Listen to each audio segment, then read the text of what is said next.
आहे, ती ताई आहे, ती मुलगी आहे, ती मैत्रीण आहे, ती पत्नी आहे, ती सून आहे, ती सासू आहे, ती आजी आहे. पण या आधी ती एक स्त्री आहे की जिचा आम्हाला अभिमान आहे. या आधी ती एक स्त्री आहे की जिचा आम्हाला अभिमान आहे. आज 8 मार्च जागतिक महिला दिन, महिलांच्या सन्मानाचा आणि अभिमानाचा दिवस. माझ्या सर्व भगिनींना, सर्व महिलांना माझ्याकडून महिला दिनाच्या हार्दिक शुभेच्छा.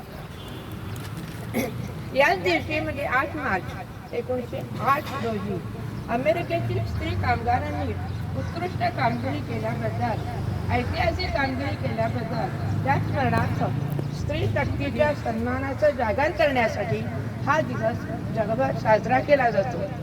महिला आणि पुरुषांमध्ये समानता निर्माण करणे आणि स्त्रियांना आपल्या अधिकाराची जाणीव करून देणे हे या दिनाचे महत्त्व आहे, उद्दिष्ट आहे. आज स्त्रीचे कार्यक्षेत्र फक्त चूल आणि मूल इतकेच मर्यादित राहिले नाही, तर तिने प्रत्येक क्षेत्रामध्ये आपल्या कार्याचा ठसा, कर्तृत्वाचा ठसा उमटवला आहे. अत्यंत प्रतिकूल परिस्थितीत तिने आपली सक्षमता सिद्ध केली आहे. घराची चौकट सांभाळण्यापासून ते आकाशामध्ये भरारी घेण्यापर्यंत आजची महिला ही सुशिक्षित, स्वावलंबी आणि निर्भय आहे. ती राजकारण, विज्ञान, लष्कर, शिक्षण, व्यवसाय अशा सर्व क्षेत्रामध्ये आघाडीवर आहे. स्त्री आज प्रगतीपथाकडे वाटचाल करीत आहे.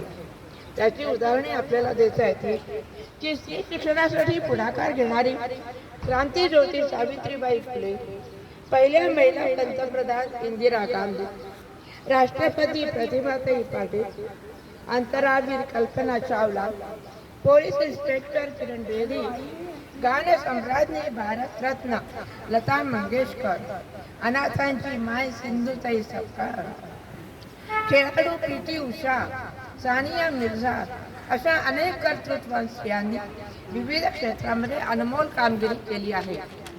आज बस कंडक्टर पासून, ऑटो रिक्षा चालकापासून ते अंतराळवीरपर्यंत सर्व क्षेत्रामध्ये महिलांनी आपले कर्तृत्व सिद्ध केले आहे. आज स्त्रिया स्वतःची ओळख निर्माण करीत आहेत. त्यांना हक्काची जाणीव झाली आहे. पण असे असले तरी आजही समाजामध्ये लैंगिक भेदभाव आणि असमानता पाहायला मिळते. महिला दिन आपल्याला त्या आव्हानांची आठवण करून देतो की जी अजूनही आपल्याला दूर करायची आहे. खरे महिला सक्षमीकरण तेव्हाच होईल जेव्हा आपण मुलींना समान शिक्षणाची संधी देऊ, त्यांच्या स्वप्नांना आधार देऊ आणि सर्वात महत्त्वाचे म्हणजे स्त्रियांना सुरक्षित वातावरण प्रदान करू. महिलांना केवळ उद्याची शक्ती मानण्यापेक्षा आजची शक्ती मानून त्यांचा आदर करणे गरजेचे आहे. अशा या स्त्री शक्तीला मी पुन्हा आदराने नमन करते. स्त्री म्हणजे जन्मदाती, स्त्री म्हणजे संस्कृती, स्त्री म्हणजे नाविन्याचा वसा, स्त्री म्हणजे घराचे घरपण आणि स्त्री म्हणजे महान कार्य. स्त्री म्हणजे महान कार्य. धन्यवाद.